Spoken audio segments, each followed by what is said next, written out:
Right, Chelsea Football Club are very much getting our ducks in order, getting prepped for not only next season, but for the Club World Cup. We have gone out and signed Liam Delap. We are looking like we could be edging closer to a big name goalkeeper in Mike Mannion. There are also links with Hugo Ekitike, Kudus, and so many more. So in today's video, both myself and the big dog, channel fan favourite, the best looking man on YouTube, every single time he goes and gets that Barnet cut, it is Josh Aveste. Show him some love. If you do love him, comment right now. I love it hardcore from Josh in the comment section below. I actually went to my barber's and I said to him, I've got a friend that gets his hair cut every week. Do you recommend it? And he went, to be fair, you probably could do with it. So maybe that's what we're going to do now. Maybe you and I will just book our hair appointment. He could fucking do with it for his bank balance, cheeky yeah, fucker. yeah. I was like, I know what you're doing there. But to be fair, I rate it. You've always got to be friendly with your barbers. That's the key. In terms of a life relationship, the barber is probably more important than your missus. 2 reasons why. Come. First off, you tell your barber all your secrets. You do. And well, we know that. We know that from Joey Knight. Yeah. There we go. You know, the old Madrid chili story. He tells your secrets. Yeah. And secondly, the friendlier you are with your barber, the more likely they are to groom the downstairs as well as the upstairs so for true. you. And usually using Manscaped. Using Manscaped. Nothing weird with it. Nothing weird with it. Nothing weird with it. How long have you been with your barber for? 6 years, 7 years. Do you have to book your barber appointments or do you just walk in? I'm Joey Knight. So wait a second. So when the barber's, midway through a skin fade, he's already got someone in the chair. No, you're just saying fuck off. If he's got someone in the chair, say they've had the sides done, one side done, still got one side long, nothing off the top. I just rip the apron off him and say, "Oi, you're done. It's me from YouTube." Off. And by the way, the person in the chair was actually Cole Palmer, so that's why his hair looks like that. There you go. The palm dog was in the barber's the other day, like. Fucking, I feel like every time anyone Chelsea's in the barbers, they expect me to be like, and I'm just like, you're right. All right. Oh, I love Palmer. Yeah. I fucking love him. I didn't actually speak to Palmer that day, but let's speak about a man that we were linked with at the same time, the exact same time that we were linked with Cole Palmer. A man that we have apparently put in, is it a bid or a proposal today to West Ham for, and that is Mohamed Kudus. I think it's an inquiry of sorts. I think we've proposed some terms. We've said that we'll chuck some money down West Ham. We'll give you a goalkeeping coach in Roberts. Do you remember the big man Roberts? Came in with Graham Potter? No. Well, then we've given him them. Hold on. He's gone. Hold on. We've given them. We've given Roberts to West Ham. Okay. And then not only that, we've said to them, why don't you just take a couple of players? As you already have done. Yeah, why not? Emerson. Why not just... Kurt Zuma. Yeah. He's gone, by the way, now. Kurt Zuma's left West Ham. Has he? He has. Interesting. We'll save that for later on in the discussion because do you know what I've been doing? Don't say that. I've been looking at West Ham, right? Yeah. And I've been thinking where... And it's mad that I would say this as a Chelsea fan. Once upon a time, it would be every single position on the pitch. But I looked at West Ham's team. This is awful considering they finished 16th, right? Don't say that. And it's not where could we strengthen them, because we could strengthen them in every position on the pitch. I'm on about where could we strengthen them with our B team. Yeah? Wow. Players that I would be willing to offer. But before we go into that, can you just give me a rundown on the Kudus situation? So, effectively, Kudus came in, I think, for about 40 odd million euros, and he's on 90 grand a week, and that's in euros. So call that about 80 odd grand a week at West Ham. Fuck all, find that down the back of the sofa. I think what's clear is that Kudus needed a move. I think was he at Ajax before? He was at Ajax, yeah. Yeah. So I think he needed a move, and I think he jumped to England a little bit too quickly. Took a team that he probably shouldn't have done, because now what it means is it's a lot more difficult to go to the big team.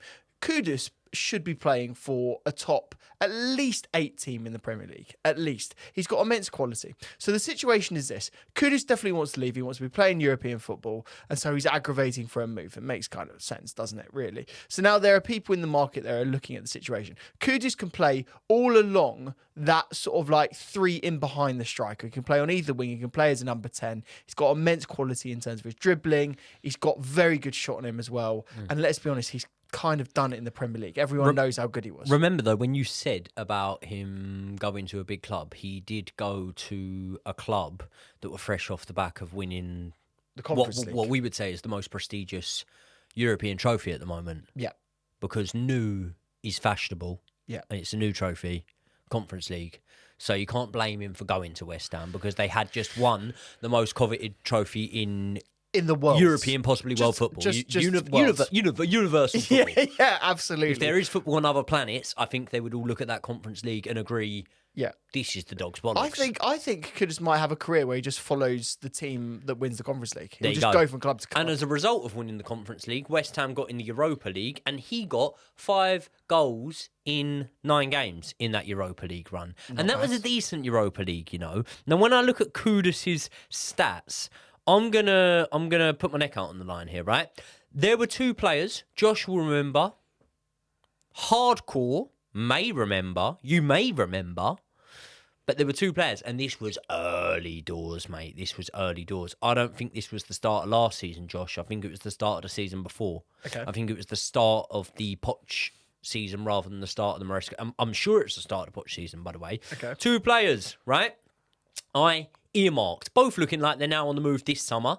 One has had a move in between, one has stayed at the club he was at when I earmarked him. 2 players whose stats don't reflect what I believe they are and how good I believe they are, right? Okay.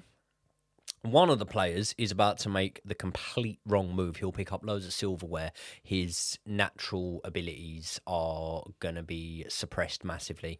And that man is Ryan Cherky, who will be going. You loved Ryan Cherky. I was fucking Fuck me. all over Ryan Cherky. He's wasn't cheap as well, by the way, Ryan Cherky. Yeah. He's only about 30 odd million. Is I he think he's gonna French? go for. He's very much French. Because I'm just going to put it out there now.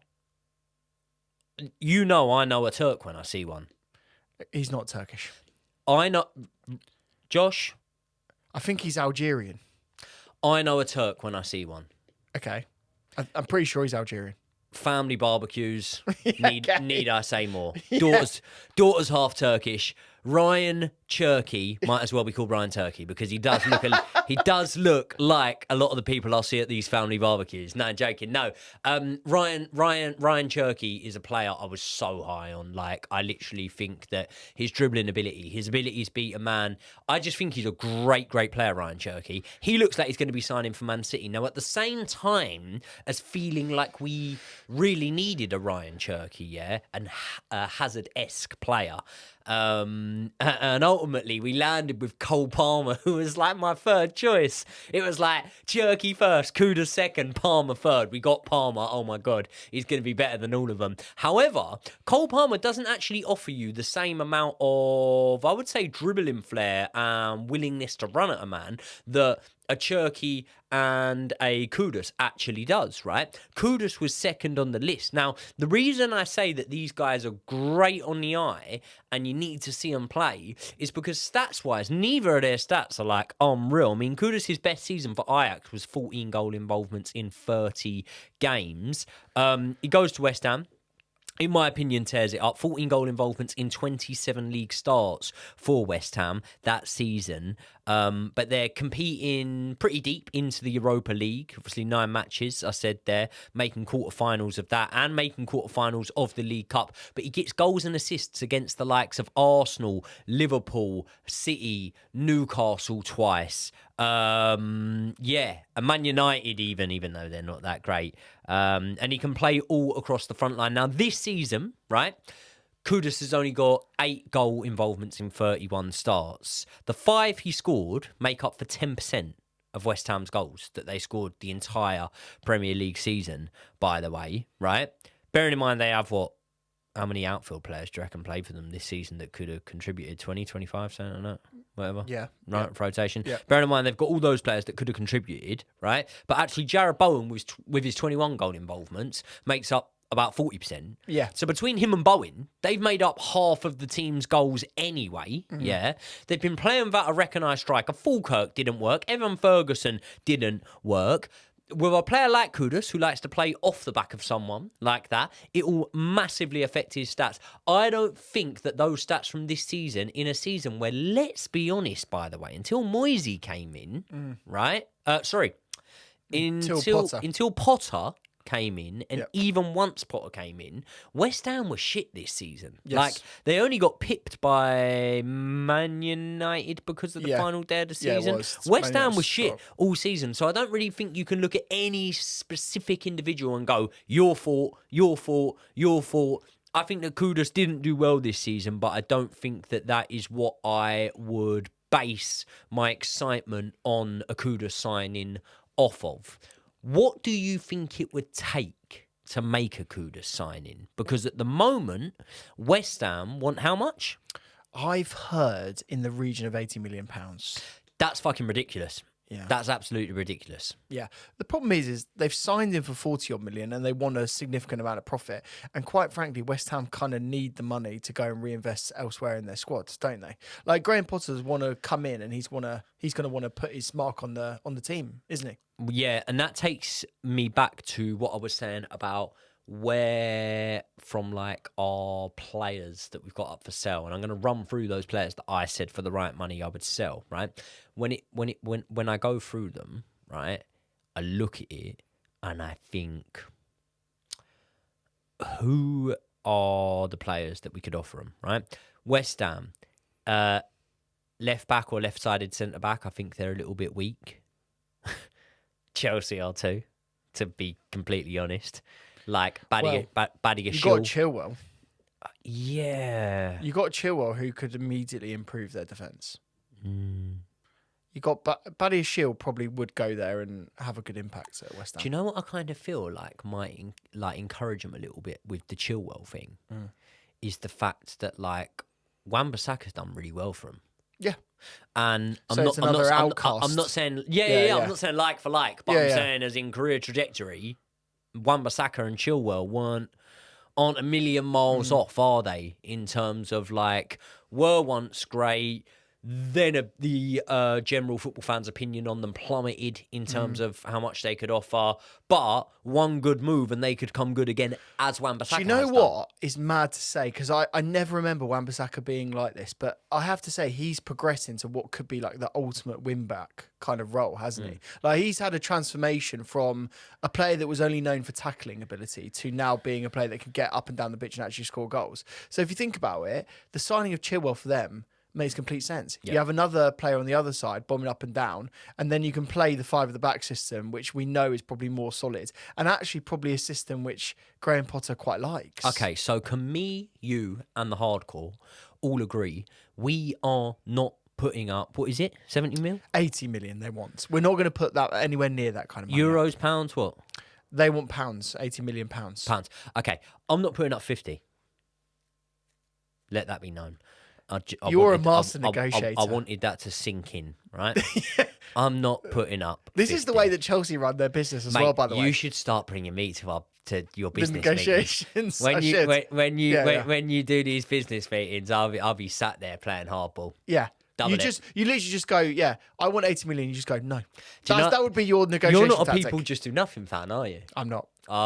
Best scene out of anything ever is when they're trying to sell their records and they walk into a record shop. You know Chibadi G though, isn't it? I do. Records here, He has been here, Barnes, yeah. Chibadi G walks into a record shop and he goes, let me ask you a question, mate. How's business going? And the bloke behind the counter goes, yeah, business is going all right. And he goes, what if I told you could double that? Which just makes no sense because he hasn't given a price. I just like it. I love him. Right. Okay. So, yeah. I mean, even on those stats, by the way, Kudus is still their third highest contributor overall this season. But me and you are both not willing. Who was the second?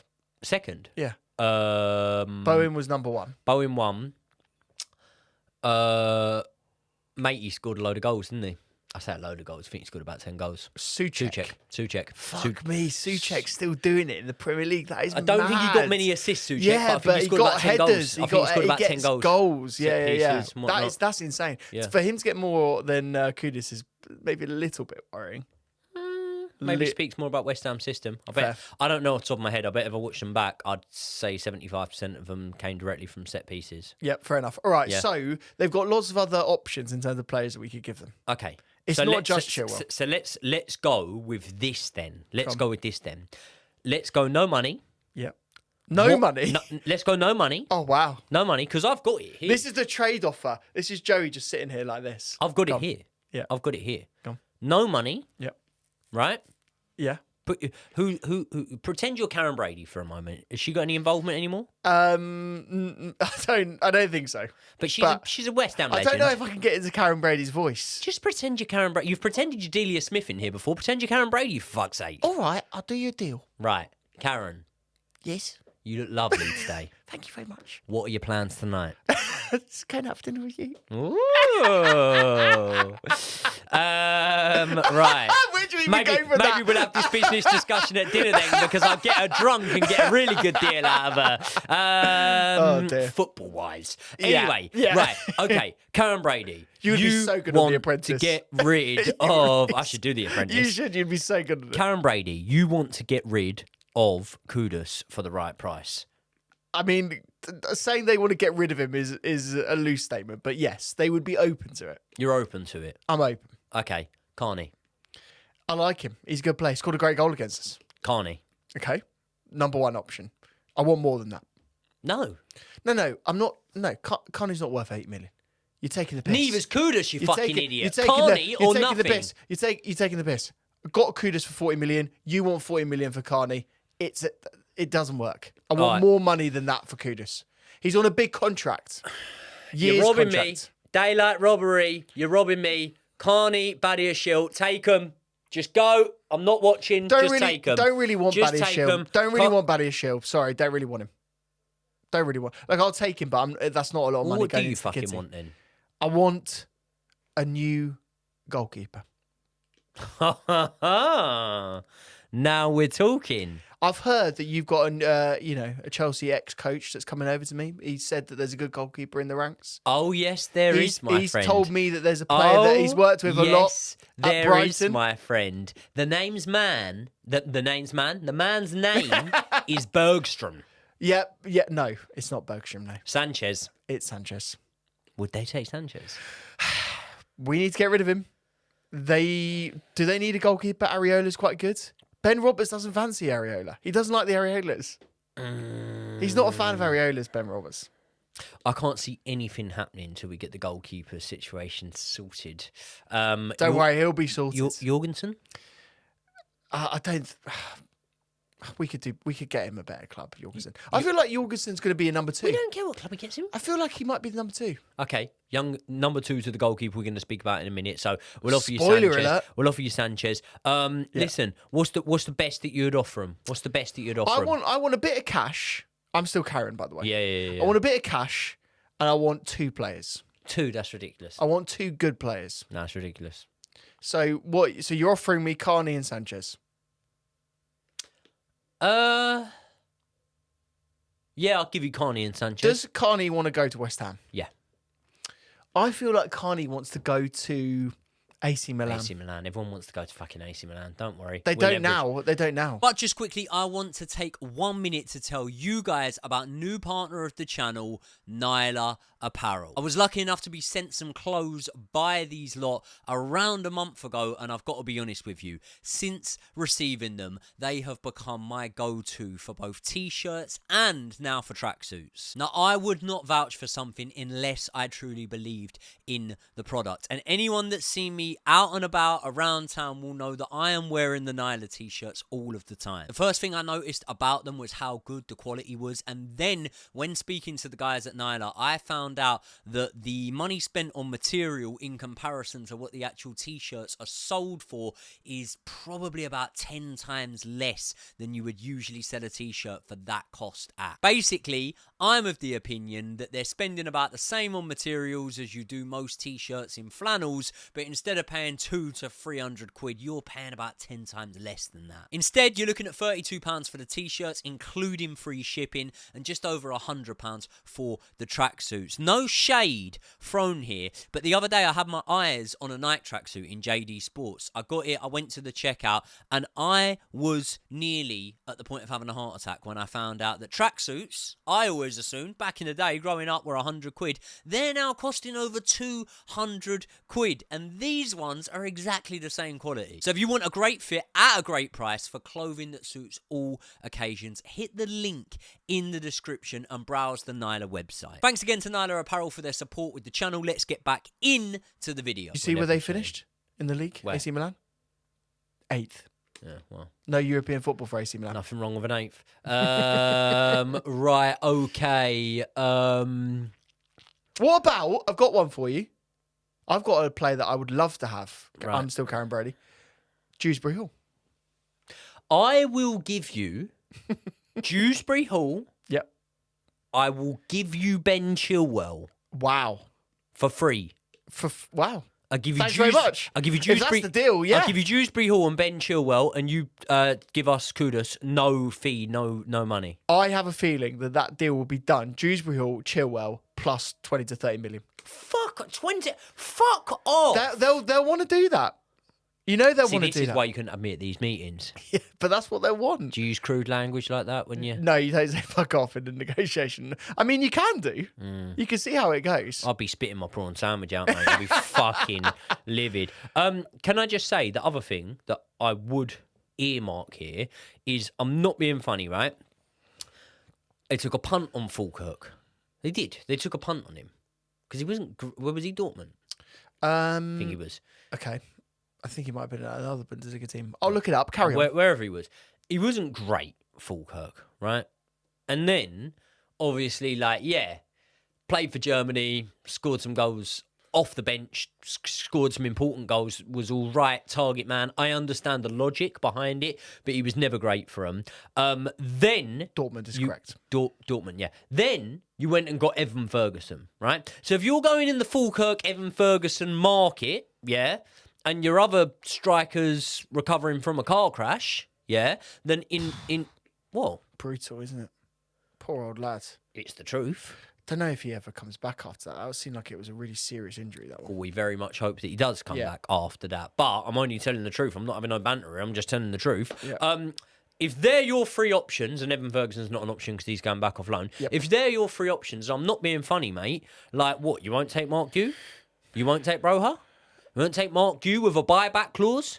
You won't take Mark Gue with an obligation to be able to match what you sell him for. You're wheeler-dealing here. You take Mark Gue, Yeah. you take Mark Gue, but if you then have the option to go and sell him for 50 million to X, Y, or Z, we can match that offer and bring him back to Stamford Bridge. Because let me tell you something, we just signed Liam Delap. There ain't no room for a Liam Delap and a Mark Gue in the same team getting minutes both together. Fact or not? Not with Nicholas Jackson and or any other signings. No. Right. So, we took up 21 minutes there. I don't want to take too long talking about Kudus, but the bid's gone in and we will update you as and when. Josh is constantly checking his phone at this moment in time. Anyway, we have got Delap in. We have given Delap the number 9 shirt. Not sure how I feel about that, but me and Josh will discuss it in a little bit. But let's move on to the next hottest story. And I was going to go with Jamie Gittins, but I'm going to get to him. Let's go with the goalkeeper, Josh.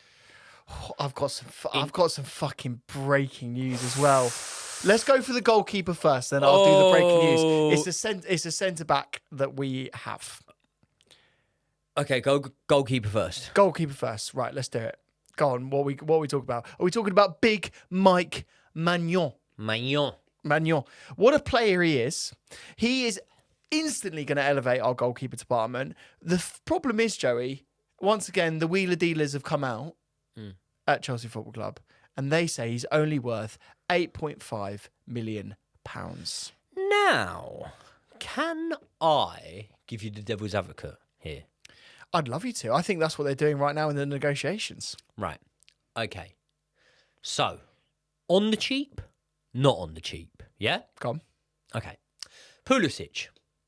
45 million euros. No. What, that's what they paid for him? Think so. AC Milan. Yeah. They paid 45 million euros. I think so. Okay, not on the cheap. Okay. Yeah. Ruben Loftus-Cheek They definitely got him on the cheap because he was a fucking wonder player. on the cheap. Yeah. Yeah. Yeah. Tamori On the cheap. on the cheap.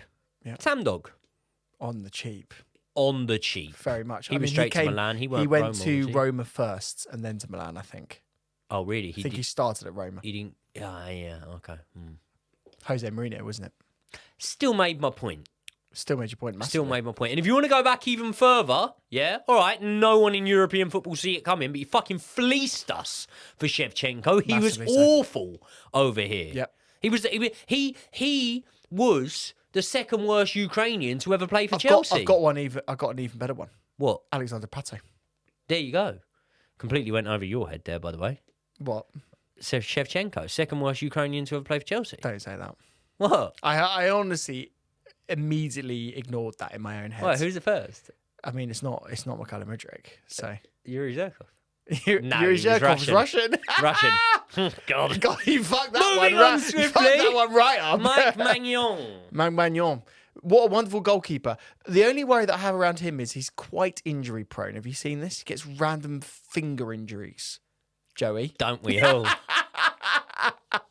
He looks like a wonderful goalkeeper. And quite frankly, they need to now just agree on a fee as soon as possible so we can get him in for the Club World Cup. So- all of this bullshit, by the way, about how we're going to see all these different goalkeepers in the Club World Cup, we're going to make our decision who's going to be the right one. Yeah. It's a load of shit because we're going to sign Mike Magnon and he's going to play. This negotiation stuff pisses me off, right?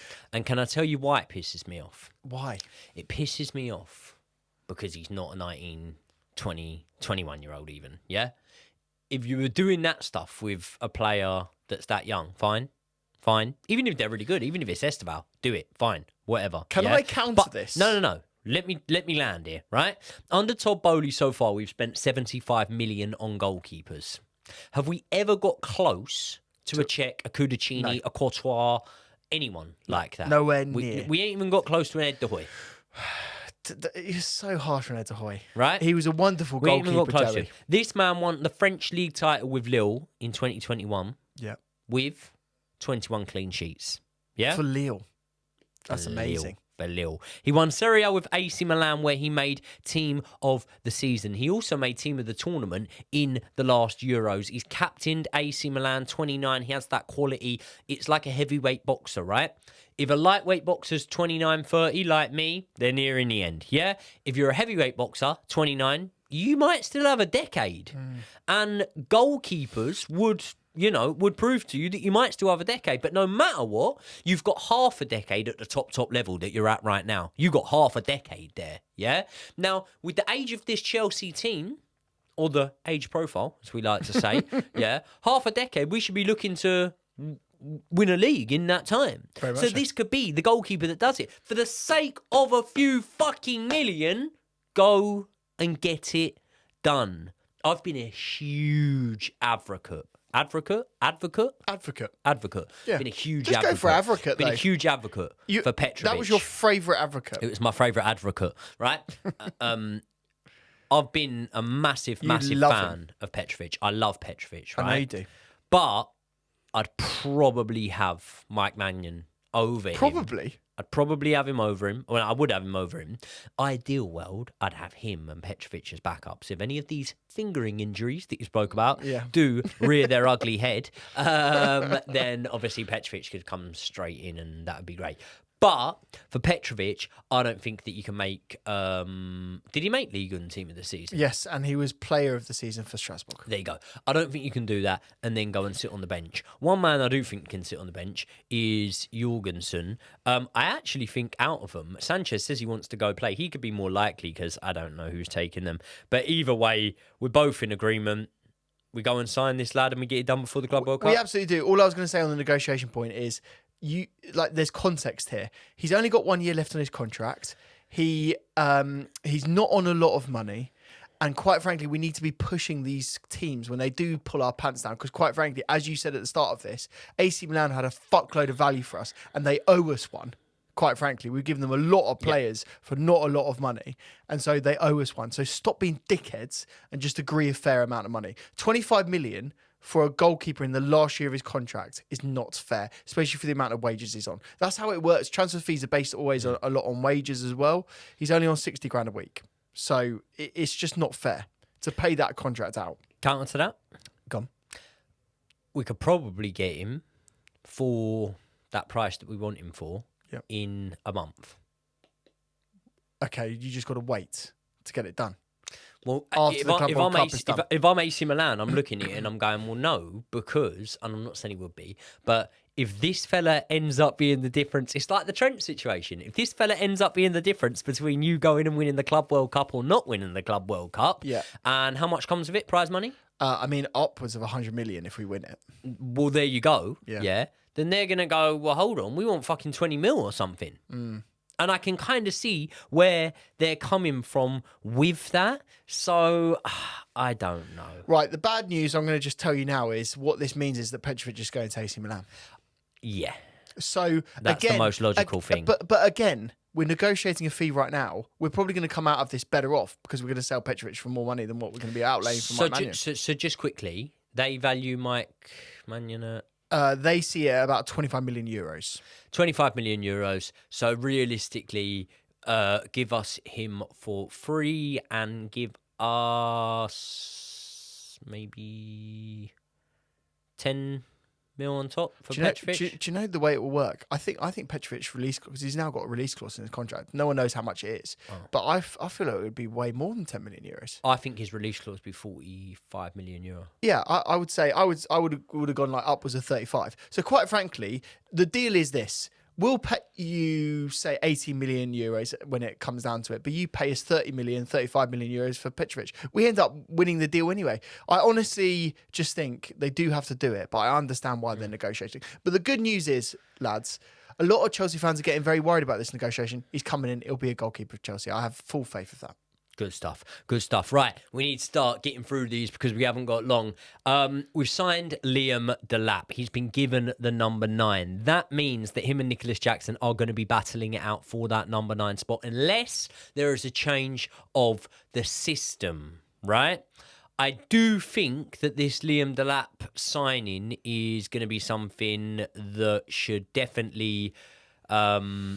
be seen in the Club World Cup. Like, I'm not being funny. I know he's got under 21, is it? International duty. Yeah, Scrap European. that. Fuck that off. Because if you are going to be the heir to Harry Kane's throne for England, I'm sure you missing an under 21s tournament isn't going to affect that all too much. If I'm the England manager and Thomas Tuchel, I'd rather see how you potentially run out against the likes of Manchester City, Real Madrid, Juventus, clubs like this that are going to be in the Club World Cup, rather than under 21 national sides. I think you're going to get a much better indication and understanding on whether that player needs to be picked for national squads if you can see him in the Club World Cup. So I actually don't think there's any hindrance for England from a national perspective in Liam Delap not joining up with the under-21s and joining up with us. He should be joining up with us. But the question I have for you is, do we still need more than Liam Delap? Because the Ekitike rumours, for me, are a little bit like... this is wishy-washy, this is never going to come off, but they keep persisting. I don't think they are wishy-washy at all. I keep hearing rumours left, right and centre about this guy coming in. The breaking news today is that we have got very close to agreeing personal terms with him. So effectively the personal side is done. Now all we've got to do is deal with one of the hardest teams in the world to negotiate with, which is Frankfurt. Basically, they say, this is the price, you pay it or you can fuck off. And with having sold Marmoush for a lot of money, Frankfurt don't need the money. They've got a lot of income that has already come in, and they also need a striker. So they've got a great scouting system as well. If we want this guy, we're going to have to pay for him. Now, the original question was, do we need him? If you see Nicholas Jackson as a potential left winger next season, then yes. Here's the problem: no one's ever said that, barring me and you. I mean, like, other YouTubers have probably now said it. Yeah. Right. Because they've watched us and they've copied us. No, I'm joking. No. They've got their own brains. They'd have watched Jackson week in, week out, and they'd have made the, correct assumption. They'd have made the correct assumption that he can play left wing, right? But other YouTubers potentially. But apart from other YouTubers, we ain't never heard Enzo Maresca say this. No, but when you're talking about a Jamie Gittins who is a potential transfer target for us, and we need another left winger. I don't know how ready he is to come in and play week in, week out on the left wing. Whereas, like, Nicholas Jackson has played there at a top level in Spain. So I don't think there's any reason or any problem to say that Nicholas Jackson could do it. And also, he'll get a lot more goals than any other left winger that we would potentially have access to. So let me ask you this, right? And I want you to do this in a different order, but I'm going to move it onto this because you mentioned Jamie Gittins, right? Reports vary between 30 and 55 mil for a bid. So quite a fluctuation there, right? I mean, the potential for a Jamie Gittins transfer would lead me to believe that the club understand that Mudryk is not coming back, whether that be by the way of a ban or a sale, and the fact that his shirt number has now been given up to Cole Palmer. It leads me to believe that Mudryk is not coming back. And do you know what? With 3 years of data on Mykhailo Mudryk, I'm sorry to tell you, Josh, but we've now realised that he just isn't good enough. I mean, he literally hasn't played for 9 months, so that's just we've realised he's not good enough. Maybe he might come good enough, but we've realised he's not good enough. Such a now, Gittins... Gittins' data way better than Mykhailo Mudryk's. Gittins has obviously done more for Chelsea than Mykhailo Mudryk. He proved himself to be very good as a scholar. Never had a pro contract with us. He then went to Reading, and when Chelsea came back in for him, he chose Man City. Ironically, do you know why he chose Man City? Because of what a great job they did with Jadon Sancho developing that's mad, him. Isn't it? Yeah. That's now he's tasked with being the man, being brought in to basically replace Jadon Sancho and Mykhailo Mudryk as outgoings. Now, let me ask you the question, right? Because even with Gittins, by the way, he started the season on fire. He hasn't started a full 90 minutes since January. 16 goal involvements up until January, and then just 1 goal involvement since January for Borussia Dortmund, right? It does count towards having a homegrown player there and whatever. But if you're high on Ekitike, I'm telling you now, regardless of Mudryk's future, regardless of Sterling's future, and regardless of a Jamie Gittins signing, I would rather have Nicholas Jackson over there on the left wing, knowing now that both Noni Madueke and Pedro Neto can play on the left wing. We know Kendry Pires will be with us for the Club World Cup. We don't know what will happen to him for next season, whether he goes Strasbourg, whether he goes somewhere better. Esteban, is coming in, yeah? So we've got options across that front line. I would rather go for Ekitike and move Jackson over to that left wing. What do you think? How do you feel knowing what you just said, knowing that there's a potential outgoing of one of those wingers? What winger? Newcastle are very interested in this player. Noni Madueke. They've been very interested in him for a long time.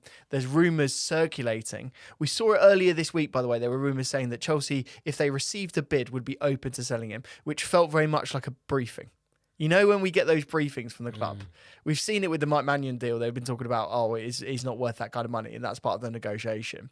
I feel this might be a bit of a briefing to say to Newcastle, come on then, do a bid. If you're going to do it, if you want him, bid. So I really do worry about the wing position at the moment, because if you lose a player like Noni, who's a very good, it's a decent player for us, very decent player, and then you're relying on Nicholas Jackson, who we haven't really seen on the wing position, then a Gittins, who's a young lad, and an Esteval on the right-hand side, who, again, is a super young lad, never really done it in Europe. I'm a bit worried. Do you know why I'm not worried? Come. Because Mykhailo Mudryk's coming back. I don't want to piss... I know. No, I don't want to piss anyone off here. I love the Geordies, yeah? Oh. And not all England is the same. But Noni Madueke is not playing outside of London. What do you mean? Well, you don't remember his story. Oh, what, about Wolverhampton? I know Newcastle's a lot more north. You're horrible! But you are not getting Noni Madueke up north, mate. You ain't getting him up north. Do you not think if they gave him a lot more money that he would be interested? Yeah, you would, because it's an exciting project. It's got... He'd be so good. One of, if not the best fan base in the Premier League. One or not of the best strikers in the Premier League. Champions League football. Yeah. I mean, a front line of Isaac, Madueke and Gordon would be unreal. Yeah. With Tonali, Bruno Guimaraes, Joe Linton playing behind them. They would be guaranteed top four with that front six. Yeah. Definitely. Yeah. Lewis Hall, Livramento, you're welcome. Chelsea Either B way, team. either way, I don't want to talk about Noni Madueke leaving because until there's something concrete there, I don't want to know about it, and I don't think it's going to happen. It would be a travesty if Noni Madueke was to leave the club before the likes of Mudryk, before the likes of Sterling, and have we got any other sort of duds for wingers? João Felix. But he's not a dud, but, you know, it is what I it mean, is. he is kind of a dud. So, Ekitike, would you take moving Jackson over to the left wing, yeah? Keeping Pedro Neto, Noni Madueke, knowing that we've got Cole Palmer that can play on the wing and knowing that we've got Esteval coming in, yeah? Would you take that to go and get an Ekitike? Yes, I mean, let's not even think about this too much, right? Jax can go over that side. Ekitike is a wonderful player. In the data, looks absolutely ridiculous. Every club all around Europe wanted him before he went to PSG. He's a very sought after talent. I think we just do this deal. And to be honest with you, I think very close after this video is released, that deal will be done. To be honest with you. The only thing that squad numbers mean something. I find it a little bit strange that they have just confirmed that Liam Delap's got the number 9 with an incoming player like Ekitike who would definitely want that number. Maybe there might be a new system put in place. Maybe What a system, do you think is the system that we're going to play? Maybe a system that helps get the likes of at least one of Romeo Lavia or Andre Santos back. What is the system going to be then? What's it going to be? Tell me. That's for another video, Josh. Okay. That is for another video. But I've just spoke about Andre Santos. Let's quickly talk about him because he has expressed his excitement coming back into this Chelsea team, fighting for his place, proving himself, doing so, by the way, in a major international tournament season. So obviously at the end of next season, you'll have the World Cup, Brazil. He will want to be playing there. He will understand that he cannot have a Nottingham Forest-esque spell where he goes somewhere, he's on the sidelines, doesn't get on the pitch. And he will know that after, again, making team of the season, Liga, and being so good for Strasbourg, he will know that he's got a good chance, right? Romeo Lavia's injury record and other factors that go in there, more games, Champions League, the fact that in the Champions League, yeah, it's not going to be A team, B team like it was in the Conference League. It's going to be A team, yeah, and that means there's going to be way more need for rotation and high-level rotation, meaning high-level players will get more minutes in this system, and this man clearly backs himself. Just how good is that to see from a young player out on loan when there are definitely easier options, and in all honesty, right, he's made a couple of appearances. The fan base like him. We love him, in fact, right? He'll see the love through the internet and whatnot, but he hasn't got any real affiliations, Chelsea. So how refreshing and good is it to see someone that isn't a Cobham graduate, but he very much wants to fight for the badge? Oh, it's fucking brilliant. And do you know what? I feel like Chelsea have actually done something quite smart here in that we've brought in a Brazilian contingent. We've brought in some friends that he'll get to know and play with, especially with Esteval, to the right-hand side of him. And I think that's very clever squad building and means that they'll be able to sort of move on together and grow. The Santos mentality is so good. Like, basically, he was saying to us, if we don't play him regularly and we don't see him starting matches, then he'll have to go and play elsewhere. And you know why? He deserves to be doing that because he should be a first-team player. I think that Santos is immediately going to come in and improve our squad. And we have got a wonderful problem to have right now where we've got to be able to fit Lavia, Enzo, Santos and Caicedo into one team. We can't do that week in, week out. We can't play all 4 of them in the same team. But my God, is that a good problem to have. I'm so excited to see him at Chelsea. I wonder what squad number he'll get, by the way. And I really, really am excited to see him play in the Club World Cup because I think ultimately he's going to show how good he is in that tournament. Yeah, absolutely cannot wait for that. And we are going to preview the Club World Cup on the channel, different perspective lineups we can go with. We haven't got through every sort of bit of transfer talk that we could do today because there's obviously positions that we would like to address. I think we still want to talk about a centre-back and whatnot, but we spoke about the stories that are coming out, and do you know what? At the minute, we could probably do daily transfer episodes off of the channel, which I will try and do at home if I can't get in the studio with Josh, but we've got a few more bits to record today, a few bits going out of Joey and Josh, which is linked in the description, as well as that Nyla apparel where you can see these banging tracksuits and t-shirts. That's also linked in the description. Subscribe to the channel if you're not already. Hit a like on the video. We will see you all in the next one.